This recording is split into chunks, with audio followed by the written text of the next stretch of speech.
السلام علیکم ورحمۃ اللہ وبرکاتہ۔ بسم اللہ الرحمن الرحیم، الحمد للہ رب العالمین والصلاة والسلام علی سید المرسلین نبینا و امامنا و قدوتنا محمد وعلی آلہ وصحبہ اجمعین وبعد۔ حاضرین محترم، بزرگ عزیزو، معزز سامعین، محترم مشاہدین، یہ جو آیات آپ کے سامنے تلاوت ہوئی یہ سورۃ الفرقان کی آخری آیات ہیں، اور انہیں آیات کا سلسلہ پچھلے درس میں بھی رہا اور باقی آج کے انشاءاللہ ہم تکمیل کریں گے۔ آپ کو پتہ ہے کہ پچھلے 6 درسوں سے اور 7واں درس ہے تو اسی موضوع پر ہم سن رہے ہیں کہ جنت کے حقدار کون ہیں قرآن کی روشنی میں۔ تو ان آیات کی روشنی میں تقریباً 35 صفات ان لوگوں کی اللہ تعالیٰ نے ذکر فرمائی ہے اپنے کلام پاک کے اندر جو جنت میں جانے والے ہیں۔ اللہ تعالیٰ ہم سب کو ان صفات کا حامل بنائے اور ہمیں بھی اللہ تعالیٰ خوش نصیب بندوں میں شامل فرمائے جو جنت کے حقدار بنیں گے، اور اللہ تعالیٰ کی قربتوں میں جو داخل ہوں گے ان سعادت مند بندوں میں اللہ سب کو شامل فرما دے، آمین یا رب العالمین۔ تو یہ عباد الرحمن کی جو صفات ہیں جو اہل جنت ہیں، سورۃ الفرقان میں آیت نمبر 63 سے آخر تک، اس سورت کے آخر تک اللہ تعالیٰ نے بیان فرمائی ہے ان صفات کو۔ اور جیسے کہ میں نے اس سے پہلے بتایا تھا کہ 12 صفات اللہ تعالیٰ نے ان آیات میں ذکر فرمائی ہیں، جن میں سے ہم تقریباً 8 صفات کو پچھلے درس میں سن چکے ہیں۔ اب آئیے ہم آخر اس کے بعد کی جو 4 صفتیں ہیں جو آج کی تلاوت میں آپ کے سامنے ذکر کیا گیا ہے، تو ان صفات کو ذرا ہم جانیں کہ اللہ رب العزت نے ارشاد فرمایا والذین لا یشہدون الزور، یہ وہ بندے ہیں جو رحمان کے بندے اور جنت کے حقدار، کیونکہ اللہ تعالیٰ نے ان صفات کے بعد آخر میں فرمایا کہ یہ وہ لوگ ہیں جو جنت کے بالا خانوں کے حقدار ہیں۔ بالا خانات کا مطلب اونچے اونچے محلات، کیونکہ غرفہ جو کہتے ہیں صرف ہم نے کمرے کو کہتے ہیں، کمرہ نہیں ہے، یہ اونچے درجے کے، اعلیٰ درجے کے جو کمرے جو ہوتے ہیں یا جن کو ہم محلات جو کہیں گے عام فہم انداز میں، تو یہ ان کا ذکر ہے جو اللہ تعالیٰ نے یہاں پر فرمایا۔ تو ان کی جو صفت ہے یہ 9ویں صفت جو ان آیات کے اندر ہے، والذین لا یشہدون الزور، یہ وہ لوگ ہیں جو جھوٹ کے گواہ نہیں بنتے۔ پھر فرمایا وَإِذَا مَرُّوا بِاللَّغْوِ مَرُّوا كِرَامًا، جب یہ لغو بات یا لغو کام پر وہاں سے ان کا گزر ہوتا ہے تو شریفانہ طور پر وہاں سے گزر جاتے ہیں۔ اور تیسری بات رب نے ارشاد فرمائی وَالَّذِينَ إِذَا ذُكِّرُوا بِآيَاتِ رَبِّهِمْ، یہ وہ لوگ ہیں جب انہیں ان کے رب کی آیات یاد دلائی جاتی ہیں، لم يخروا علیہا صما وعمیانا، یہ گونگے اور بہرے بن کر نہیں رہ جاتے۔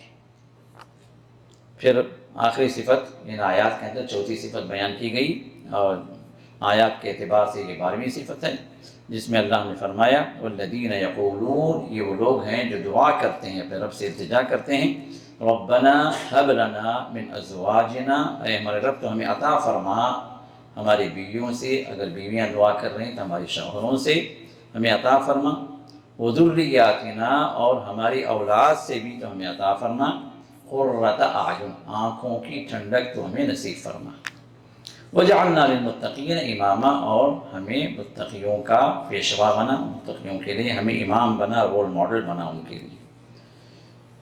ان صفات کے بعد اللہ نے فرمایا اولئک یجزون الغرفۃ بما صبروا، یہ وہ لوگ ہیں جن کو جنت کے اعلیٰ محلات، جنت کے اونچے مقامات دیے جائیں گے بدلے کے طور پر۔ کیوں؟ بما صبروا، ان کے صبر کے عوض میں، جو کچھ انہوں نے صبر کیا اس کے عوض میں۔ وَيُلَقَّوْنَ فِيهَا تَحِيَّةً وَسَلَامًا، اور وہاں پر وہ لوگ جو پائیں گے خوش آمدید، آؤ بھگت، اور جس طرح ہم کہتے ہیں ویلکم، جیسے کہ کوئی بڑا آدمی آ جاتا ہے تو دروازے پر کھڑ کر اس کا استقبال کیا جاتا ہے، تو فرشتے استقبال کریں گے، وہ سلامہ، اور سلام کہیں گے، سلامتی کی دعا کریں گے ان کے لیے۔ خالدین فیہا، تو ان جنتوں کے اندر وہ ہمیشہ ہمیشہ رہیں گے۔ حسنت مستقرا و مقاما، تو یہ بہت ہی بہترین ٹھکانہ ہے اور بہت ہی بہترین جائے قیام ہے۔ اور اس کے بعد اللہ تعالیٰ نے جو بات ارشاد فرمائی، قل ما یعبأ بکم ربی لولا دعاؤکم، اے نبی صلی اللہ علیہ وسلم آپ کہیے ما یعبأ بکم ربی لولا دعاؤکم، اگر تم نہ پکارو اس رب کو، اس رب کی وحدانیت کو تم قبول نہ کرو، لولا دعاؤکم، اگر تمہارا پکارنا اگر نہیں ہو رہا ہے رب کو، نہیں رب سے تم ہٹ رہے ہو، پیچھے جا رہے ہو یا مکر جا رہے ہو، ما یعبأ بکم ربی، میرا رب کوئی پرواہ نہیں کرتا تمہاری عبادت سے اس کو کچھ فائدہ ہونے والا نہیں ہے۔ تم اگر عبادت کرو گے تو اس کا درجہ اونچا ہو جائے گا، نہیں کرو گے تو اس کا درجہ گھٹ جائے گا، ایسی کوئی بات ہی نہیں۔ فقد کذبتم، تم حقیقت میں اس رب کو تم نے جھٹلایا ہے۔ فسوف یکون لزاما، پھر اللہ تعالیٰ کا یہ عذاب بھی تمہیں چمٹ کر رہے گا۔ تو یہ آیات کا اختتام ہے۔ تو ان میں جو آخری جو چار صفات ہیں، کیونکہ اس سے پہلے کے 8 صفات اس سے پہلے کے دروس میں آپ کے سامنے رکھے جا چکے ہیں، اب یہ آخری جو 4 صفات ہیں اس میں تھوڑی بہت ہم ذرا تشریح کے ساتھ ہم سمجھ لیں۔ تو اس میں جو بات بیان کی گئی، والذین لا یشہدون الزور، یہ وہ لوگ ہیں جو جھوٹ کے گواہ نہیں بنتے۔ اس کا ایک معنی تو کیا ہے کہ جھوٹی گواہی نہیں دیتے، جھوٹی گواہی نہیں دیتے، کیونکہ جھوٹی گواہی عام طور پر جھوٹ جتنا قبیح ہے اس سے کہیں زیادہ یہ جھوٹی گواہی کا گناہ عظیم ترین ہے۔ کیونکہ جھوٹی گواہی سے کیا ہوتا ہے کہ کسی انسان کا حق مارا جاتا ہے، ہو سکتا ہے کسی جھوٹی گواہی کی وجہ سے کسی انسان کی جان چلی جائے، کسی کا مال کسی کو چلا جائے، کسی کی جائیداد کسی کو چلی جائے آپ کی ایک جھوٹی گواہی کی وجہ سے۔ تو یہ بڑی خطرناک چیز ہے۔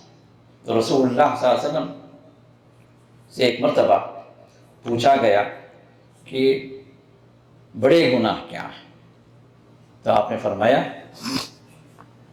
آپ نے ارشاد فرمایا سب سے پہلے ان تجعل للہ ندا وہو خلقک، سب سے عظیم ترین گناہ کیا ہے؟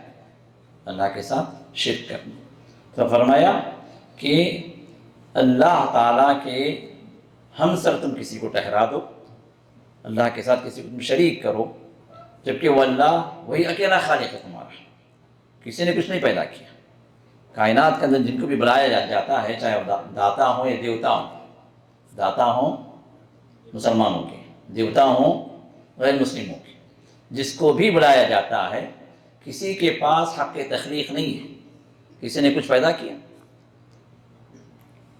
نہ کسی نے پیدا کیا نہ کوئی پیدا کر سکتا۔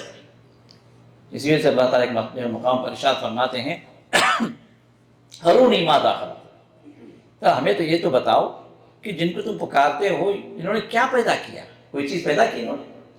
اب تمہیں جو ہے اس بات کا تم کنفیوز ہو، پتہ نہیں کون رب ہے، کون خالق، کون جو مالک ہے، کون ہمارا رب ہے، کون پروردگار ہے، کنفیوز ہو تم کیوں؟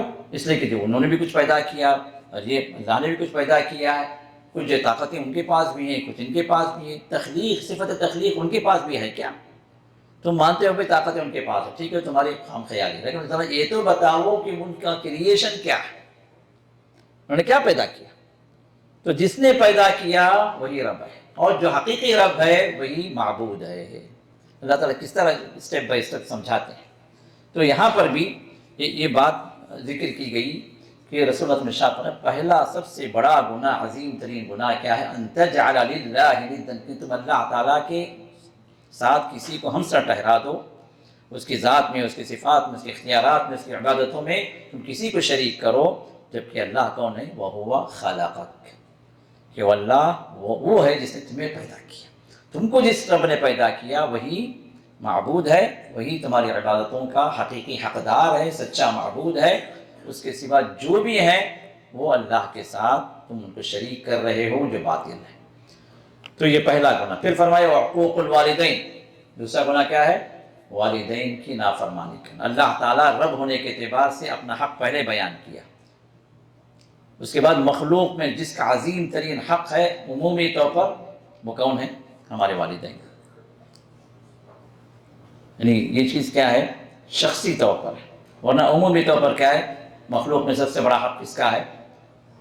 نبی صلی اللہ علیہ وسلم کا. یہ عمومی حق ہے ہر امتی کے. لیکن خصوصی جو حق ہے ہر انسان پر وہ کیا ہے؟ اپنے والدین کی نافرمانی نہ کرے، ان کی اطاعت کرے، ان کی بات کو مانے، ان کا فرما بردار بنے.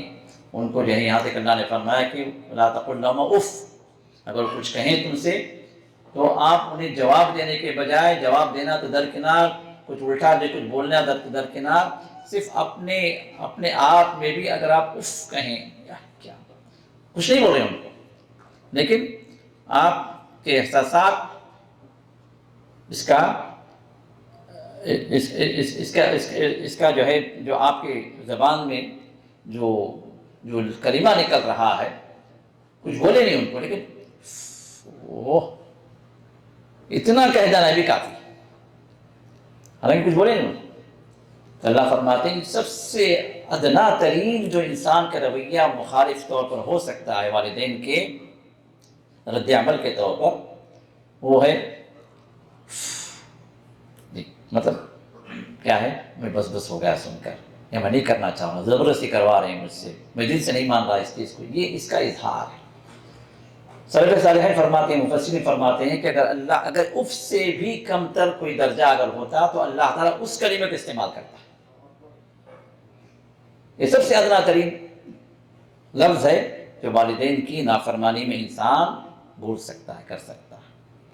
تو اللہ کے سنشا فرمائے پھر مخلوق میں، بندوں میں سب سے اعلیٰ حق ہے والدین کی فرما برداری. تو گناہ میں بھی دوسرے درجے پر رسول اللہ صلی اللہ علیہ وسلم جس گناہ کو رکھا ہو کیا ہے؟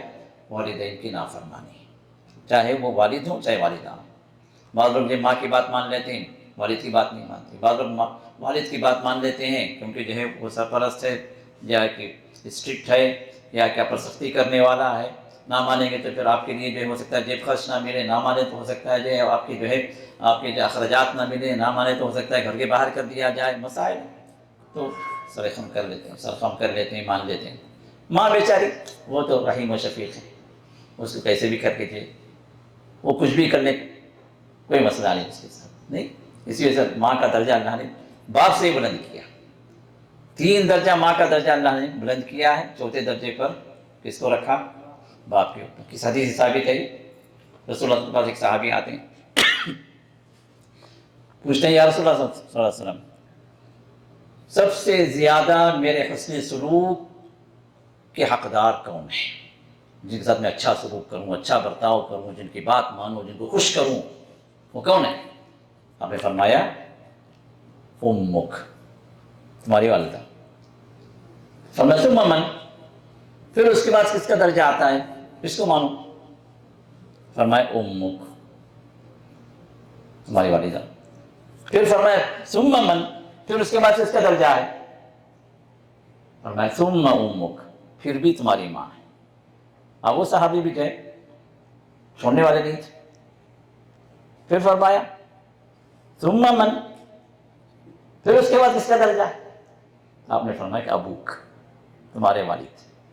تو 3 درجے جو حق بڑھ جاتا ہے والدہ کا، کس سے؟ والد سے. علماء فرماتے ہیں کہ یہ اللہ تعالیٰ نے، یہ اللہ کے رسول نے 3 درجے بڑھا کر جو بات بتائی ہے، اس کی وجہ یہ ہے کہ 3 کام وہ والدہ وہ کرتی ہیں آپ کے ساتھ جو والد نہیں کر سکتا. نمبر 1 پریگننسی، حمل، اس کی تکلیف، 9 ماہ اٹھا کر پھرتی ہے، جھیلتی ہے، اف نہیں کرتی، پیار سے جا کر اپنے پیٹ کے اندر آپ کی پرورش کرواتی ہے، اپنا خون پلا کر. وہ خون ہے جو آپ کو پہنچتا ہے. بچہ کیسے پڑتا ہے؟ ماں کے خون سے. 9 مہینے. پھر اس کے بعد وضع حمل کا مسئلہ آتا ہے. وہ تکلیف وہی جانتی ہے. ہر عورت جب وضع حمل کرتی ہے، جب برتھ دیتی ہے، تو تکلیف اتنی ایسی ہوتی ہے کہ وہ موت کے منہ سے گزر کر کے زندگی کی طرف آتی ہے. اور یہ تکلیف وہ برداشت کرتی ہے ہنسی خوشی آپ کے لیے. اور پھر تیسرا کیا ہے؟ دودھ پلانے کا مرحلہ. یہ 3 ایسے کام ہیں جو مرد کر سکتا ہے کیا؟ نہیں کر سکتا. پھر آج کے دور کے اندر مرد بھی برابر عورت بھی برابر کی بنا رہے ہیں. نہ لاجیکل صحیح ہے نہ شریعت کا صحیح. برابر ہے تو پھر ایک سال جو ہے آپ بچہ پیدا کر لیں اور 1 سال جو ہے آپ کی بیوی کر لیں. 1 سال آپ جو وضع عمل کریں 1 سال وہ کریں. 1 سال آپ دودھ پلا دیں 1 سال وہ پلا دیں. ہو سکتا ہے؟ نہیں. تو یہ مقام جو ہے اللہ تعالیٰ نے عورتوں کو دیا. اس وجہ سے مشہور کیا ہے؟ الجنت تحت اقدام الامہات. ماؤں کے قدموں تلے جنت ہی مشہور ہے، لیکن حدیث ضعیف ہے. صحیح حدیث کیا ہے؟ ایک صحابی آتے ہیں اور رسول اللہ صلی اللہ علیہ وسلم کے پاس جہاد کے لیے اجازت طلب کرتے ہیں. آپ نے بدلے میں پوچھا کہ هل حی والداک، کیا تمہارے والدین زندہ ہیں؟ کہا کہ یا رسول اللہ صلی اللہ علیہ وسلم میری ماں زندہ ہے. تو فرمایا فَأَلْزِمْ رِجْلَيْهَا، تم اس کے قدموں کو لازم پکڑ لو، یعنی تم اس کی خدمت میں لگ جاؤ اور جنت وہاں پاؤ گے. یہ حدیث جو ہے روایت کے اعتبار سے علماء نے صحت کا درجہ دیا. مفہوم وہی ہے، لیکن وہ الفاظ جو ہیں ماں کے قدموں تلے جنت جو ہے وہ الفاظ کے تحت جو ہیں وہ حدیث کی صحت نہیں ہے. لیکن یہ جو رسول اللہ صلی اللہ علیہ وسلم نے بیان فرمایا اس کو محدثین نے صحیح کہا. تو دوسرا جو گناہ کیا ہے؟ والدین کی نافرمانی. اور تیسرا گناہ فرمایا شہادت الزور، جھوٹی گواہی. اور رسول اللہ صلی اللہ علیہ وسلم جب تیسرے گناہ کا ذکر فرمایا تو آپ جو ٹیک لگائے بیٹھ کر صحابہ کو مخاطب کر رہے تھے، اور جب یہ جھوٹی گواہی کی باری آئی بولنے کی تو رسول اللہ صلی اللہ علیہ وسلم سیدھے بڑھ گئے. جو ٹیک لگائے ہوئے تھے سیدھے بڑھ گئے اور آپ دہراتے رہے شہادت الزور، شہادت الزور، شہادت الزور، جھوٹی گواہی، جھوٹی بڑی خطرناک ہے جھوٹی گواہی. تو راوی کہتے ہیں کہ رسول اللہ صلی اللہ علیہ وسلم کی یہ تکرار جو ہے ہمیں اتنی گراں گزری کہ ہم یہ کہنے لگی لیتہ سکت، کاش آپ خاموش ہو جائیں. اس کی خطرناکی آپ نے جو اس انداز سے بیان کیا بڑا ہی خطرناک انداز تھا. تو سب سے پہلی چیز کیا ہے کہ جھوٹی گواہی دینا. آج جو چیز رسول اللہ نے بڑی خطرناک چیز بیان فرمائی آج وہی ہمارے پاس بڑی سستی ہے. کورٹس کے باہر لوگ کھڑے رہتے ہیں، کون سی گواہی چاہیے؟ اس کا ریٹ یہ ہے. قتل کے خلاف یہ ریٹ ہے، آپ پر جو جائیداد کے خلاف کوئی مسئلہ ہے اس کا یہ ریٹ ہے. دنیا کے چند ٹکوں کے عوض لوگوں کے حقوق مارے جاتے ہیں ان جھوٹی گواہیوں سے، بلکہ جان تک لی جاتی ہے. قتل کا بھی مرحلہ ہوتا ہے اس جھوٹی گواہی سے، کسی کو قتل بھی کر دیا جاتا ہے، کسی کو پھانسی دے دی جاتی ہے. تو یہ جو ہے لوگوں کے حقوق جو اس جھوٹی گواہی سے لوگ ہڑپ کر جاتے ہیں اس مال کے لیے، یہ بڑی خطرناک بات ہے. کیونکہ یہ حق صرف اللہ کا نہیں، ایک تو اللہ کی نافرمانی اور دوسرا کس کا حق ہے؟ بندے کا حق ضائع ہو گئے. تو بندے کا حق اس وقت تک جب تک اس کو انصاف نہ ملے، چاہے آپ کتنے ہی اپنی جگہ پرہیزگار نیک متقوی والے ہوں، جنت میں داخلہ معلق ہے. آپ کو معلق کر دیا جائے گا، جنت کے باہر رکھا جائے گا جب تک کہ اس بندے کا حق اس کو نہ مل جائے. تو یہ تیسری چیز ہے جو اس حدیث میں بیان کیا گیا ہے. تو یہ معنی تو کیا ہوا؟ شہادت الزور، جھوٹی گواہی دینا. دوسرا معنی کیا ہوا؟ جھوٹ بولنا. جھوٹ بولنا، جھوٹ کی حاضری. جب آپ جھوٹ بولتے ہیں تو جھوٹ کی حاضری بھی نہیں ہوئی. کسی بھی معاملے میں آپ جب جھوٹ بولتے ہیں تو وہاں پر جھوٹ موجود ہے، جھوٹ حاضر ہے وہاں پر. اور اس جھوٹ کے بارے میں خود قرآن فرماتا ہے الا لعنت اللہ علی الکاذبین. یاد رکھو کہ جھوٹوں پر اللہ کی لعنت ہے. تو جو بندہ جھوٹ بولتا ہے حقیقت میں وہ اللہ تعالیٰ کی رحمت سے دور ہو جائے تو لعنتی بنتا ہے۔ اللہ اکبر، بہت بڑا گناہ، اور ہم اس کو اتنا ہی آسان لیے ہوئے ہیں۔ جھوٹ علامت ہے منافقین کی، اور منافقین کون ہے؟ جن کی دل کے اندر ایمان نہیں ہے، کہ بظاہر جو ایمان کا دعویٰ کرتے ہیں حقیقت میں ان کے دلوں کے اندر کفر بھرا ہوا، اللہ اس کے رسول کی نفرتیں بھری ہوئی ہیں، بغض اور عناد ان کے اندر بھرا ہوا اسلام سے اور اہل اسلام سے۔ تو ان کی صفت ہے جھوٹ بولنا، اور یہ جھوٹ ہماری دنیا کی خاطر ہم بولتے ہیں، اور خاص طور پر جھوٹ اور بھی بڑھ جاتا ہے اگر وہ کسی بندے کے حق کو اس جھوٹ سے اگر ضائع ہم کر رہے ہیں۔ بندوں سے متعلق اگر کوئی جھوٹی بات، کسی پر کوئی الزام لگا دے، کسی پر تہمت لگا دی، کسی کو جو وہ بات کہہ دی، کسی کو پر جو چیز اس کے اندر نہیں ہے، تو یہ عام جھوٹ سے بھی بڑھ کر ہو گیا، کیونکہ دوسرے کے حق پر اپنا ڈاکہ ڈالا، دوسرے کی عزت کو اپنے ملیا میٹ کی ہے، دوسرے پر اپنے الزام لگا کر جو اس کی تنقیص کی، اس کے مرتبے کو اپنے کم کر دیا، اس کو بدنام کیا۔ تو اسی وجہ سے مومن عورتوں پر، جو پاک باز عورتیں ہیں، ان پر جھوٹ کا الزام لگانا، وَقَذْفُ الْمُحْصَنَاتِ الْمُؤْمِنَاتِ الْغَافِلَاتِ، 7 بڑے گناہوں میں رسول اللہ صلی اللہ علیہ وسلم نے اس بات کو بھی شامل فرمایا کہ کوئی پاک باز عورت ہے، مومن عورت ہے، بھولی بھالی عورت ہے، اس عورت پر جو ہے زنا کا الزام لگائیں یا بدچلنی کا الزام لگائیں، بہت بڑا گناہ، بڑے گناہوں میں سے، کیونکہ ایک تو جھوٹ ہے، دوسرا جھوٹا الزام ہے، اور تیسرا اس بندی کا آپ نے اس بندی کا جو حق جو ہے، اس حق کو آپ نے گھٹا دیا، اس کی عزت کو کم کر دیا، یا اس کو معاشرے میں بدنام کیا۔ اب وہ بندی جب تک معاف نہ کرے آپ کی معافی نہیں، تو 3 اعتبار سے گناہ بڑھ جاتا ہے۔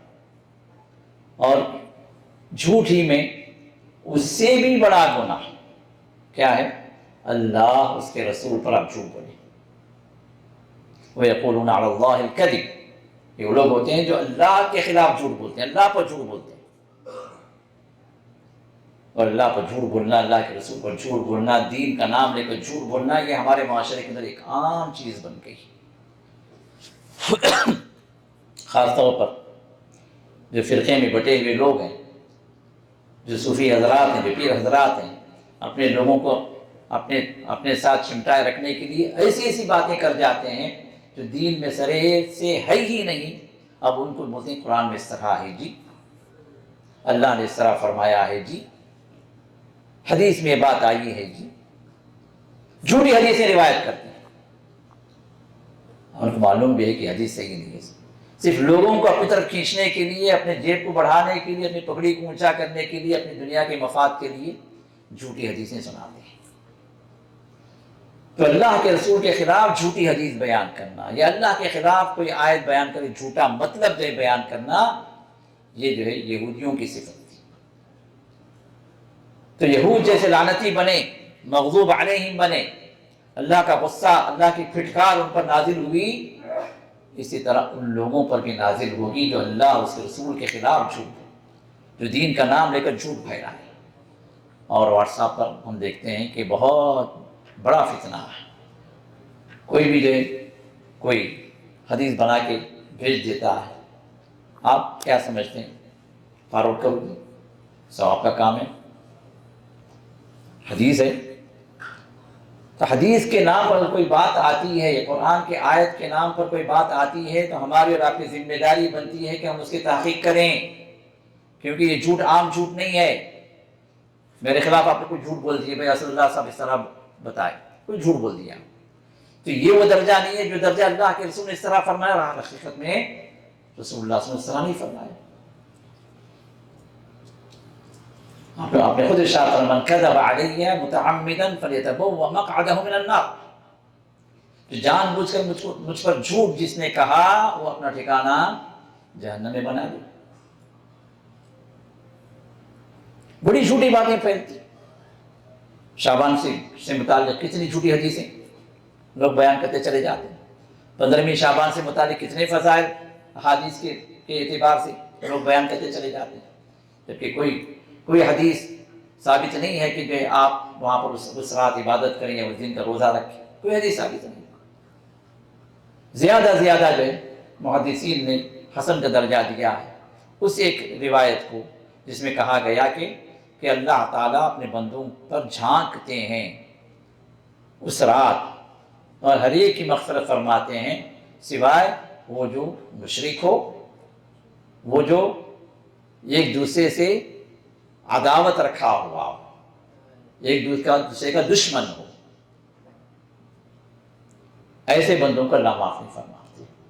اور یہ چیز جو ہے اگر آپ تھوڑا سا اور ڈیپ جائیں احادیث کے اندر، ٹھیک ہے فضیلت خیر حسن کا درجہ بعض محدثین نے دیا، لیکن بہت ساری محدثین نے اس کی روایت کو بھی ضعیف قرار دیا، لیکن صحیح روایت سے یہ بات ہمیں ملتی ہے کہ اللہ تعالیٰ یہی معاملہ ہر پیر اور جمعرات کو بھی کرتے ہیں۔ ہر پیر اور جمعرات جہاں پر آپ نے ارشاد فرمایا آپ روزے رکھا کرتے تھے نا ہر پیر و جمعرات، اور ہر پیر و جمعرات کے روزوں کے بارے میں آپ سے پوچھا گیا تو آپ نے فرمایا کہ اس دن بندوں کے اعمال اللہ کے حضور پیش کیے جاتے ہیں، اور میں چاہتا ہوں کہ میرا عمل جب پیش کیا جائے تو میں روزے دار رہوں۔ تو اسی حدیث میں یہ بات بھی آپ نے ارشاد فرمائی کہ اللہ تعالیٰ ہر پیر و جمعرات کو بندوں کے اعمال پر نظر فرماتے ہیں، یہ اعمال پیش کیے جاتے ہیں، اور اس بندے کو اللہ معاف نہیں فرماتے جو مشرک ہو، چاہے وہ روزانہ 1000 دانے کی تسبیح لے کر لا الہ الا اللہ لا الہ الا اللہ لا الہ الا اللہ یا اللہ اللہ اللہ اللہ یا ہو جو یہ نعرے لگاتا ہے، کوئی فرق نہیں پڑے گا، چاہے 1,00,000 مرتبہ کرے، جب تک کہ اس کے عقیدے کے اندر توحید نہ آئے، اس کا سر اللہ کے سوا کسی اور کے سامنے نہ جھکے، اس کی عبادتیں اللہ کے لیے خالص ہوں، وہ توحید کا علم بردار، جب تک یہ چیز نہ ہو اس کے زبانی ذکر یہ صرف جمع خرچ ہے، فیک ذکر ہے، فیک، جھوٹا، اپنے قول میں جھوٹا، کیونکہ اس کا عقیدہ جھوٹا، تو اس ایک بندے کو معاف نہیں فرماتے۔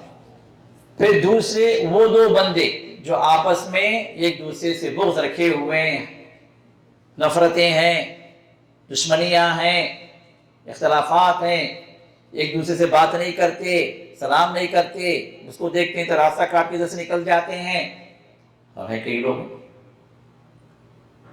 تو اللہ تعالیٰ ان 2 بندوں کے اعمال کو دیکھ کر فرماتے ہیں انظرا، ان دونوں کو مہلت دو، اپنے فرشتوں سے اللہ فرماتے ہیں ان دونوں کو مہلت دو حتی یصطلحا، یہاں تک کہ وہ دونوں ایک دوسرے سے مل لیں، صلح صفائی کر لیں، ان کے دل صاف ہو جائیں۔ تو دلوں کی صفائی بڑی اہمیت رکھتی ہے، اس دل میں شرک نہ ہو، اس دل کے اندر کسی اور مسلمان بھائی سے بغض و عداوت نفرت نہ ہو۔ تو ان 2 کو چھوڑ کر اللہ تعالیٰ ہر بندے کو معاف فرماتے ہیں، کب؟ ہر پیر اور جمعرات۔ آپ سال بھر انتظار کرتے ہیں شب برات کا، بھائی وہ رات آئے گی تو ہم توبہ کریں گے، وہ رات آئے گی تو ہم عبادت کر لیں گے، وہ رات آئے گی تو ہم کھڑے ہو جائیں گے، معافی مانگ لیں، جبکہ اس رات کی کوئی خصوصی عبادت ثابت نہیں ہے، کوئی خصوصی عبادت ثابت نہیں۔ رسول اللہ صلی اللہ علیہ وسلم نے اپنی پوری زندگی کے اندر کتنے شب برات آئے؟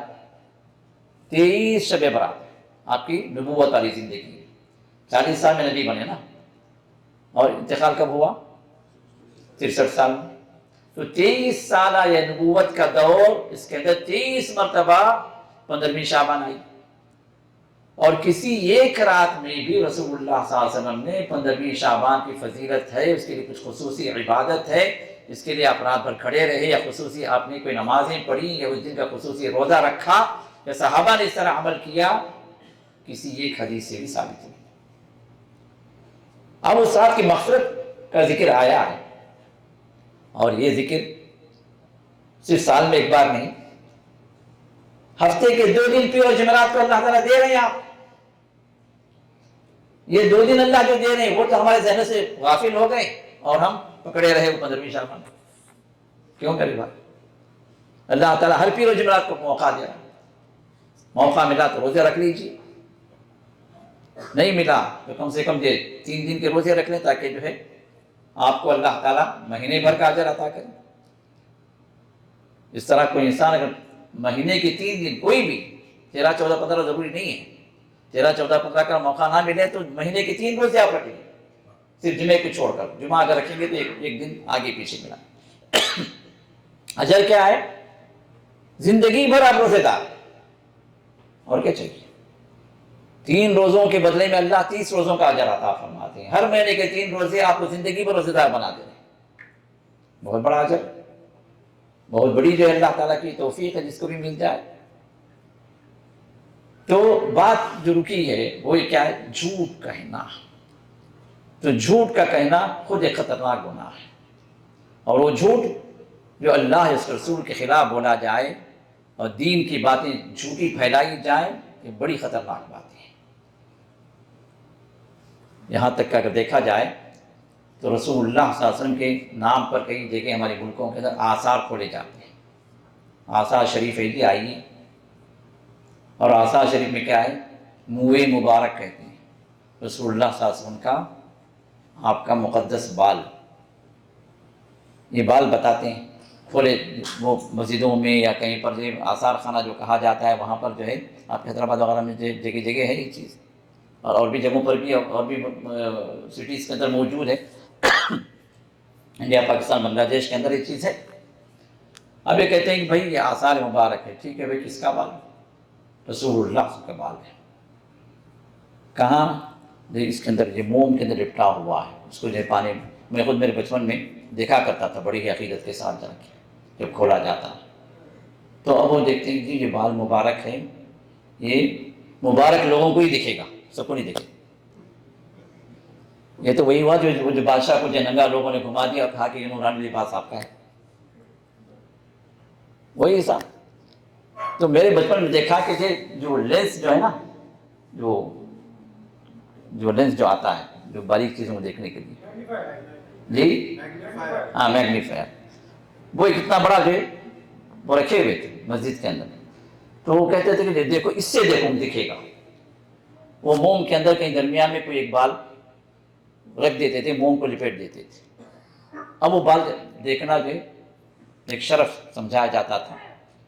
ٹھیک ہے، اگر یہ بات اگر ہے رسول اللہ صلی اللہ علیہ وسلم بال حقیقت میں اگر ہے تو واقعتاً تقدس والا ہے، کیونکہ رسول اللہ صلی اللہ علیہ وسلم کے جسم کا ہر حصہ اپنی جگہ مبارک ہے، کوئی شک نہیں۔ لیکن کیا وہ بال رسول اللہ صلی اللہ علیہ وسلم کا ہی ہے؟ کیا ثبوت ہے؟ اگر آپ ثبوت پوچھیں بھائی کس کا بال ہے، یہ وہابی ہے جی، 24 ہے، 36 ہے، اس کو جو ہے عقیدہ نہیں ہے، اس کو یہ کافر ہے، حضور کو مانتا نہیں ہے، آپ کے تقدس کو بال نہیں، آپ کے تقدس کو جو ہے وہ انکار کر رہا ہے۔ دیکھو پوچھ رہا ہے بال کہاں کا، کس کا ہے، پوچھ ایسی اندھی عقیدت اس جھوٹے بال پر کہاں سے لایا؟ جہاں رسول اللہ صلی اللہ علیہ وسلم پیدا ہوئے، جہاں آپ نے زندگی گزاری، مکہ، اس کا مدینہ، جہاں پر آپ 10 سال رہے، 10 سال رہے، وہاں پر کوئی بات نہیں۔ آپ اتنے سال سے رہیں، کتنے بال دیکھے آئے؟ بولیے نا، آپ سب اڑ کے جو انڈیا پاکستان میں چلے گئے، سوچنے کی بات ہے۔ اور جہاں ایک مسجد تعمیر ہوتی ہے وہاں ایک بال آ جاتا ہے، وہی بات ہوا آپ کو، آثار مبارک وہاں بھی ایک موجود۔ ہاں یہ بات حقیقت ہے کہ رسول اللہ صلی اللہ علیہ وسلم نے حجۃ الوداع کے موقع پر رسول اللہ صلی اللہ علیہ وسلم نے بال جب منڈوائے تو ابو طلحہ کو آپ نے دیا، کہا کہ اس کو تقسیم کر دو صحابہ کے درمیان، یہ حدیث ثابت ہے۔ لیکن جب تقسیم کیا گیا تو یہ بال آپ کہاں ہیں، کس کے پاس ہیں؟ پورے عرب کے اندر آپ کھنگال دیں، کسی کے پاس نہیں ملیں گے، اور پورے بال جو ہے بغیر فلائٹ کے اڑ کر وہیں پر پہنچ گئے جو ہمارے پاس مسجدیں ہیں یا کہ آثار خانے ہیں۔ پوچھیں تو آپ کافر، پوچھیں تو آپ وہابی، دلیل پوچھ، ارے دلیل پوچھ رہا دیکھو جی، ہاں تو دلیل پوچھنا گناہ کی بات ہے۔ اور اندھی عقیدت میں کسی بھی چہرے غیر چمار کس کے بھی جو بال کو لے کر کے آپ تقدس کے دائرے میں ڈالتے ہیں، اللہ کے رسول کہ جھوٹ نہیں ہے، کہ اللہ کے رسول کو تہمت نہیں ہے، کسی اور کے بال پر اللہ کے رسول کا بال بتلائیں اور تقدس کے دائرے میں اس کو لے کر آئیں، کہ بہت بڑی جسارت نہیں ہے۔ تو رسول اللہ صلی اللہ علیہ وسلم سے متعلق جھوٹ بولنا، چاہے آپ کے بات کی بات ہو یا آپ کے بال کی بات ہو، سب جھوٹ کے دائرے میں۔ تو جھوٹ میں اعلیٰ درجہ اللہ پر جھوٹ بولنا اور اللہ کے رسول پر جھوٹ بولنا، دین احکام میں جھوٹ بولنا، قرآن آیات میں جھوٹ بولنا، رسول اللہ صلی اللہ علیہ وسلم صحیح احادیث کو چھوڑ کر جھوٹی روایات کو جو پھیلانا، یہ سب جھوٹ کے اندر اعلیٰ درجے کا جھوٹ ہے جو بہت بڑا گناہ ہے۔ تو جھوٹ کا بولنا۔ اور تیسری چیز کیا ہے؟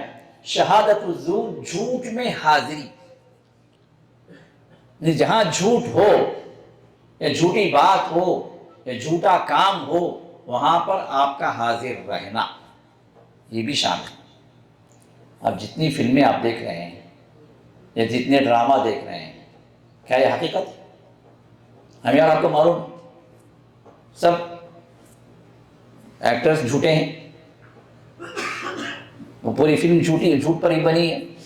یہ اور بات یہ ہو سکتا ہے کہ وہ واقعہ صحیح ہو کہیں، لیکن جو آپ دیکھ رہے ہیں کیا وہ حقیقت ہے؟ کھلا کھلا جھوٹ ہے۔ اور اس جھوٹ کو دیکھ کر بعض خوش بھی ہو جاتے ہیں، بعض کو ایسی سین آ جائے جو غم والی ہے تو وہ بھی پڑھتے ہیں۔ دماغ خراب ہو ان لوگوں کا، کہ معلوم ہے جھوٹ ہے۔ تو پھر اس جھوٹ کو جو ہے ہم اپنی لائف کے اندر اتنا جو ہے انٹرٹینمنٹ کے نام پہ اتنا جو ہے ہم اس کے اندر اپنے آپ کو انوالو کر لیا ہے کہ اس جھوٹ کو ہم جھوٹ نہیں سمجھتے، یہ جھوٹ ہے۔ تو جھوٹ کے اندر حاضر رہنا، یہ جھوٹی چیز میں آپ شامل ہونا، یہ جھوٹ کا دیکھنا، یہ جھوٹ جہاں پر ہو رہا ہے اس کے اندر آپ انوالو ہونا، یہ سب اس کے اندر داخل ہے۔ معمولی بات نہیں ہے۔ رحمان کے بندے جنت میں جانے والے جھوٹ سے پرہیز کرتے ہیں، جھوٹ بولنے سے بھی، جھوٹ میں حاضر ہونے سے بھی، جھوٹی گواہی سے بھی اور جھوٹ کے پھیلانے سے بھی، یہ سب چیزیں اس کے اندر داخل ہیں۔ اگر ہمیں جنت چاہیے تو ان چیزوں سے ہمیں دور ہونا ہے۔ مشکل بات ہے، کٹھن بات ہے، بے شک، خاص کر آج کا دور فتنوں کا دور ہے۔ فتنے منہ چڑھ کے بول رہے ہیں، آسمان کو چھو رہے ہیں، اتنے فتنے۔ رسول اللہ صلی اللہ علیہ وسلم فتنوں سے بچنے کی دعا کیا کرتے تھے۔ رسول اللہ صلی اللہ علیہ وسلم آپ کے دور میں جو فتنے ہی کیا تھے، جو ہمارے دور میں جو فتنے ہیں شاید 10% بھی نہ رہے اس زمانے کے اندر، کیونکہ وہ پاک دور تھا۔ صحابہ جیسے پاک نفوس تھے، گناہوں سے دور رہتے تھے۔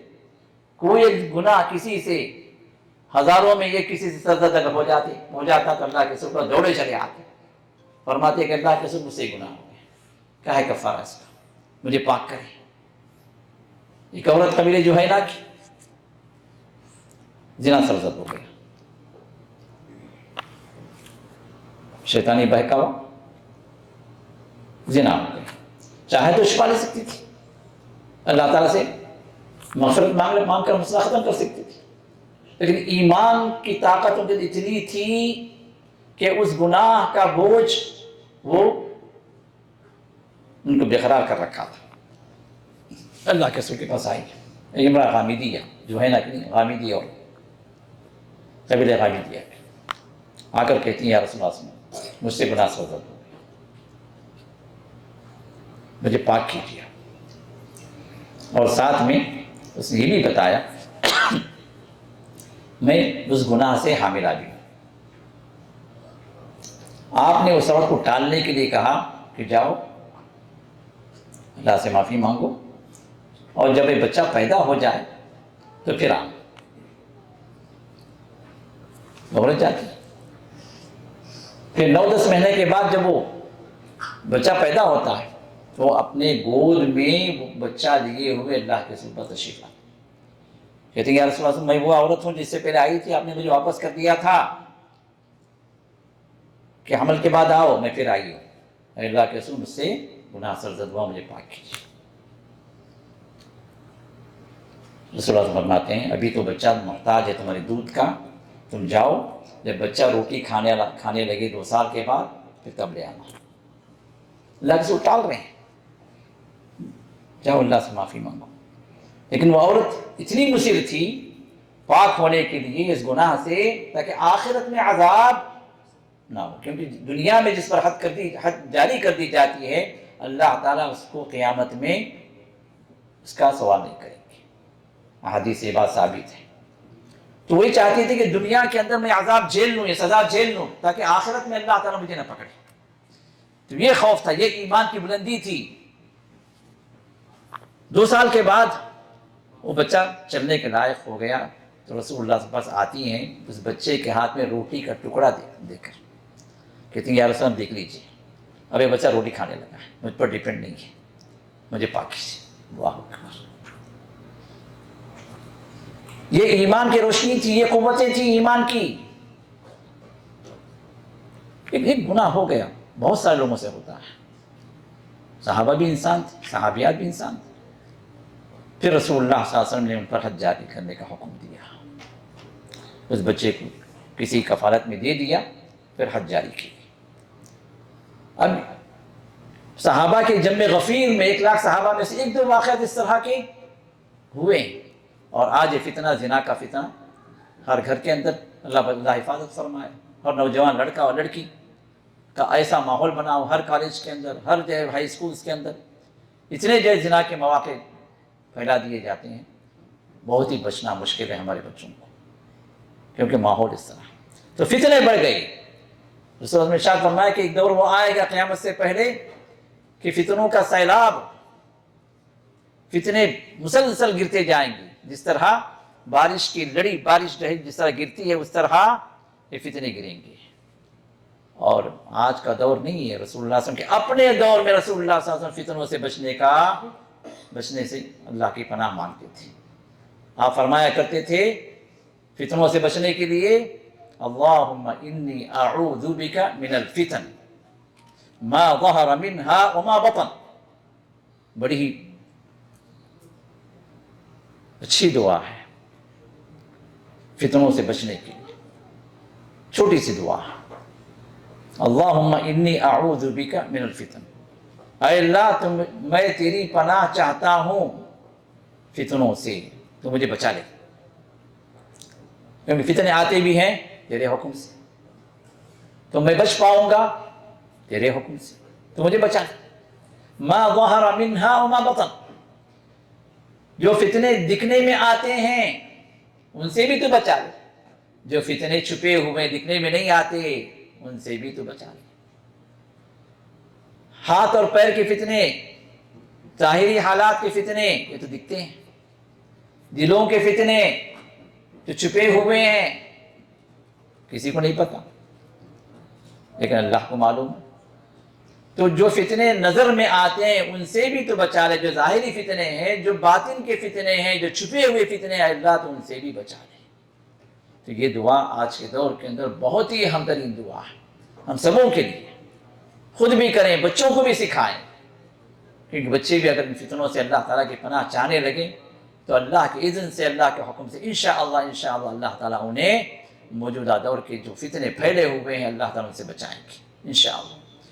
تو یہ جو ہے رسول اللہ صلی اللہ علیہ وسلم نے آپ کی زندگی کے اندر ان حالات میں جو فتنوں کا دور نہیں تھا یا بالکل کم تھا، اس وقت بھی آپ نے ان دعاؤں کا اہتمام کیا ہے۔ تو آج کے دور کے اندر ان فتنوں سے بچنے کے لیے ہم زیادہ حاجت مند ہیں، ہم زیادہ جو ہے اس طرح کی دعاؤں کو اختیار کریں، اللہ تعالیٰ سے ہم دعائیں مانگیں تاکہ اللہ تعالیٰ ہمیں ان فتنوں سے بچائے۔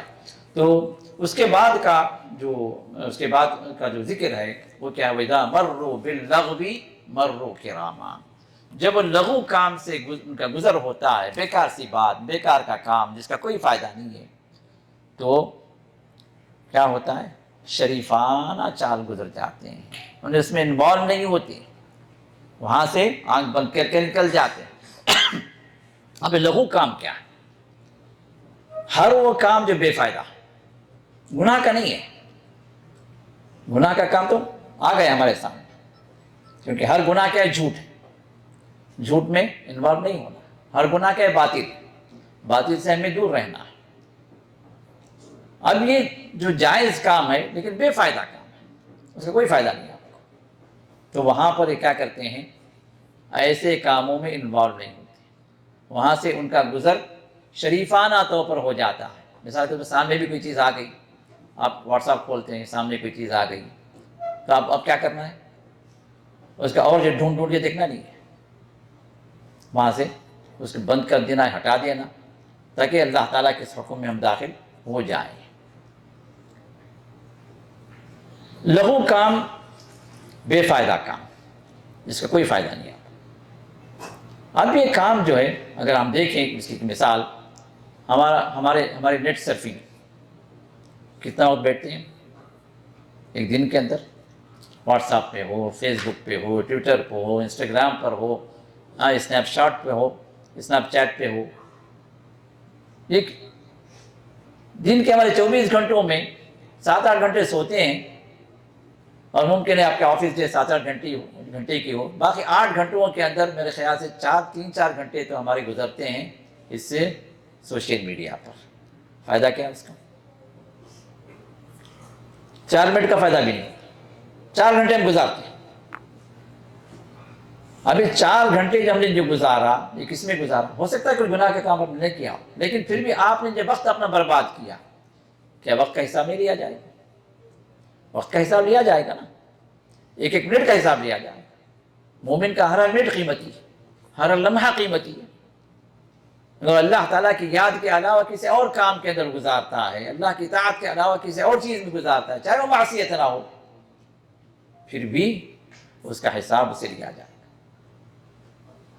ابھی جو لوگوں کام سے اپنے آپ کو بچاتے ہیں، بیکار کاموں سے، یہ وہ لوگ ہوتے ہیں جو اپنے ٹائم کو سیو کرتے ہیں۔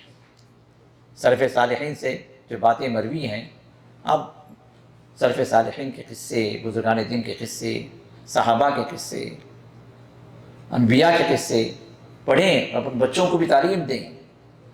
بعض محدثین ایسے گزرے ہیں کہ ایک لمحہ بھی ان کا قیمتی ہوتا تھا، ایک لمحے کو بھی ضائع کرنے کے تیار نہیں ہوتے تھے۔ بعض محدثین کے بارے میں بات آتی ہے کہ کھانے میں جو ٹائم ویسٹ ہوتا ہے، جبکہ کھانے کا ٹائم ویسٹ نہیں ہے، اپنی جسم کی قوت کے نیت سے انسان اگر کھائے تو وہ بھی عبادت ہے، لیکن یہ وقت بھی شارٹ ہو، کیونکہ ان کا یہ وقت حدیث کے پڑھنے سے یا لکھنے سے انہیں منع کر رہا ہے، اس میں مشغول ہو جائے۔ تو کئی محدثین کے بارے میں یہ بات آتی ہے کہ کئی مہینے جو وہ ستو پر گزارتے تھے، ستو بنا کر، ستو کا آٹا جو ہے وہ بنا کے رکھ لیتے تھے، اور جب بھی بھوک لگتی اٹھاتے، کھاتے، پانی پیتے، اس وجہ سے ٹائم سیو کرنے کے، کیوں انہیں پتا تھا کہ ان کا وقت کتنا قیمتی ہے۔ اللہ کے پاس جو ضیاع وقت کا ہوتا ہے وہ اللہ کے پاس اس کا سوال ہے۔ آپ کو معلوم ہے کہ ہم جو ہے جب حاجت کے لیے جاتے ہیں، واش روم میں فریش ہونے کے لیے، واپس جب باہر آتے ہیں تو ہمیں کیا پڑھنے کا حکم دیا؟ جی بولو بیٹے، غفرانک، کیا مطلب اس کا؟ اے اللہ تو مجھے معاف فرما دے، میرے گناہ کو بخش دے۔ اب سوال یہ ہے کہ آپ گئے اپنے حاجت کے لیے، حاجت ختم کیے، باہر آئے، گناہ کا کام کیا کیا آپ؟ ہاں، گناہ کا کام کیے، مغفرت کی دعا مانگنے کا حکم دیا گیا۔ وجہ ہے کہ مومن کا ایک لمحہ بھی ضائع نہیں ہونا چاہیے۔ جتنا وقت آپ نے واش روم میں گزارا وہاں پر ذکر سے منع کیا گیا، آپ اللہ کے ذکر سے دور رہے۔ جو وقت آپ نے اللہ کے ذکر سے دور رہ کر گزارا، اب باہر آ کر اللہ سے معافی مانگ رہے ہیں، جبکہ وہ حاجت ایک ضرورت ہے۔ جب ضرورت پر بھی آپ کو اس وقت اللہ کے ذکر سے، اللہ کی یاد سے غافل ہونے کا وہاں پر بدلہ یہ دیا گیا، یہ سکھایا گیا کہ آپ باہر آ کر معافی مانگیں، تو ہم بغیر ضرورت کے صرف گھنٹے جو گزارتے ہیں، اپنا وقت ضائع کرتے ہیں، کیا اس کا حساب نہیں ہوگا؟ تو اس میں کتنی مرتبہ ہمیں معافی مانگنی چاہیے، کتنے استغفار پڑھنا چاہیے؟ تو یہ بات اپنی جگہ ہمیں سوچنا ہے کہ ہمارا وقت بڑا ہی قیمتی ہے، اور جس کا ہمیں حساب بھی لیا جائے گا۔ تو گناہوں سے دور تو ہے ہی، لیکن بیکار کاموں سے بھی، بیکار کی چیزوں کے اندر انوالو کر کے بعض لوگ گپے شپے لگانے کے بیٹھ جاتے ہیں، گھنٹے گھنٹے بحث چلتی ہے، کوئی فائدے کی، خاص طور دین کے کسی مسئلے کو لے کر لوگ شروع ہو جاتے ہیں، نہ یہ عالم نہ وہ عالم، دونوں جاہل ہیں، اور بات کر رہے ہیں کسی اسلامی حکم کی، فتوے یہ بھی جڑ رہے ہیں، فتوے یہ وہ بھی چھوڑ رہے ہیں، کسی کو نہیں معلوم۔ یہ تو اور خطرناک بات ہے، جہاں پر دین کو موضوع بحث بنا لے اور دونوں جو ہے اس علم سے کورے ہوں، اپنی اپنی جگہ مسائل اپنے اعتبار سے بیان کر رہے ہیں، اور وہاں پر بھی کئی لوگ ہوتے ہیں جو اللہ اس رسول پر جو چسپاں کر دیتے ہیں، نہیں حدیث میں آیا ہے جی، نہیں قرآن میں اس طرح ہے، کیونکہ بندے کو قرآن کی جو الف بیتی بھی نہیں معلوم، قرآن پڑھنا صحیح بھی نہیں آتا، اور وہ کہہ رہا ہے قرآن میں ہے جی۔ تو اس طرح کی جو چیزیں ہیں، ایک تو ہمیں گناہ میں انوالو کرتی ہیں، دوسری چیزیں کیا ہیں، ہمارے وقت کو برباد کرتی ہیں، جس کا ہمیں اللہ کے پاس حساب دینا ہے۔ اور پھر تیسری چیز کیا ہے، والذین اذا ذکروا بآیات ربہم، جب ان کے سامنے اپنے رب کی آیات کا ذکر کیا جاتا ہے، یاد دلایا جاتا ہے، اللہ تعالیٰ کی آیات آپ کے سامنے پڑھی جاتی ہیں، تو پھر یہ لوگ جو گونگے اور بہرے بن کر نہیں رہ جاتے، اس کا اثر قبول کرتے ہیں۔ یہ اور بات ہے کہ ہمارے پاس پورا قرآن بھی پڑھ دیا جائے تو ہم ویسے ہی رہتے ہیں، ہم کو نہیں کیا پڑھا گیا، جبکہ اللہ تعالیٰ صحابہ کے ارشاد فرماتے ہیں کہ جب ان پر وَإِذَا تُلِيَتْ عَلَيْهِمْ آيَاتٌ زَادَتْهُمْ ایمانا، جب ان پر اللہ تعالیٰ کی آیات ذکر کی جاتی ہیں، تلاوت کی جاتی ہیں، تو ان کا ایمان بڑھ جاتا ہے۔ اور ہمارے پاس جو قرآن اگر پڑھنا شروع کریں تو ہمارا ایمان جو اتنا سو جاتا ہے کہ ہم خود بھی سو جاتے ہیں، نیند آ جاتی، آتی نہیں آتی، یہ کیا ہے؟ یہ جو وجہ کیا ہے، ہم جانتے نہیں کہ یہ جو پڑھی جا رہی ہیں آیات یہ ہیں کیا، ہم غافل ہیں۔ تو اللہ فرماتے ہیں جب رب کی آیات ان پر تلاوت کی جاتی ہیں تو ان کا ایمان بڑھ جاتا ہے۔ تو کم سے کم ہمیں ان آیات کا مفہوم تو معلوم کرنا چاہیے کہ اللہ نے کیا فرمایا۔ عربی زبان سیکھنا تو بہت افضل چیز ہے، کیونکہ اتنا وقت نہیں ہے، اتنا جو موقع نہیں ہے، تو کم سے کم آیات کا ہمیں مفہوم تو معلوم ہو، اس کے لیے ہم کوشش کریں تاکہ ہمارا ایمان بڑھے۔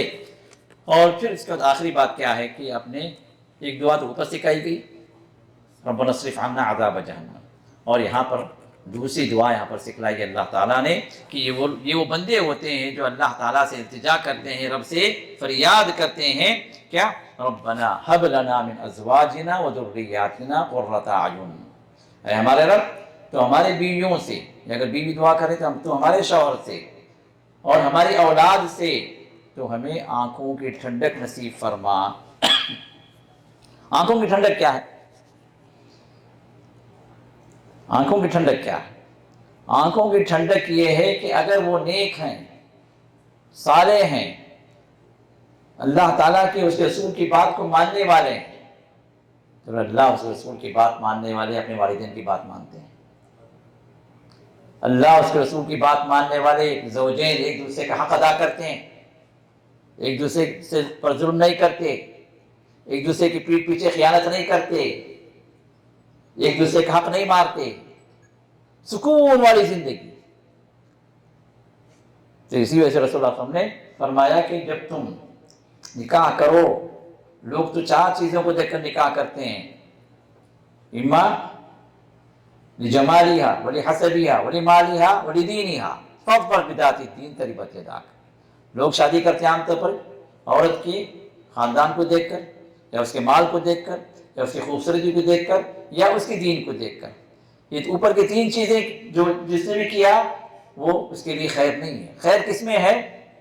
دین کو اختیار کرنے میں، کیونکہ دیندار عورت یا دیندار مرد جب کسی کو ملے تو پھر اس کی دینداری کا ریفلیکشن اس کے گھر پر پڑتا ہے، اس کا گھر جو سکون والا بن جاتا ہے، فرشتوں کا نزول ہوتا ہے اس گھر کے اندر، رحمتیں ہی رحمتیں ہوتی ہیں۔ تو دل کا سکون، آنکھوں کی ٹھنڈک شوہروں سے بیویوں کو ملتی ہے، اور دیندار بیویوں سے شوہروں کو ملتی ہے، اور شوہروں کو اپنی بیویوں سے ملتی ہے، اور ذریاتنا اپنی اولاد سے بھی، چاہے لڑکے ہوں چاہے لڑکیاں ہوں، دونوں کو ذریہ کہا گیا، دونوں شامل ہیں۔ تو اولاد سے بھی ان کی اطاعت و فرما برداری کی وجہ سے اے اللہ تو ہمیں سکون عطا کر، ہماری آنکھوں کو ٹھنڈی کر دے، وجعلنا للمتقین اماما، اور ہمیں متقیوں کا پیشوا بنا۔ مطلب کیا؟ صرف متقی نہیں بنا، متقی تو ہر مومن مجھے متقی ہونا چاہیے، لیکن یہاں پر جو دعا میں سکھایا گیا متقیوں میں بھی وہ آدمی ہمیں بنا دے جس کو دیکھ کر دوسرے تقویٰ سیکھے، جو رول ماڈل۔